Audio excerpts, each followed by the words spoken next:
балақайлар, мен осы кішкентай данышпан балабақшасының түлегімін. Атым Әзімхан Мирас.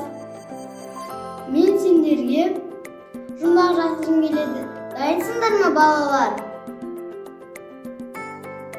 Өлең кезінен қорқып безгек дейді, ал оның баласын көжек дейді. Бұл не екен, балалар? Өте дұрыс.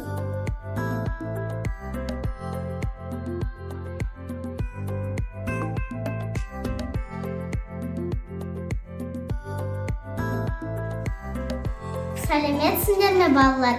Мен осы кішкентай данышпанның тілегімін. Аты жөнім Жолдасова Диана. Мен сендерге жұмбақ жазырамын. Шешуге дайынсыңдар ма? Өзі қу, өзі айлакер, жүрген жері айқай шу.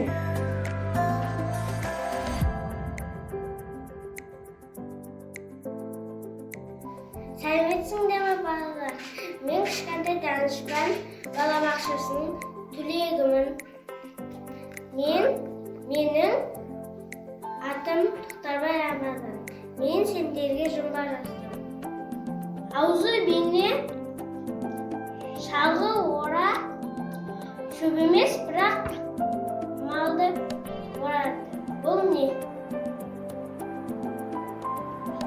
Жарайсыңдар, балалар.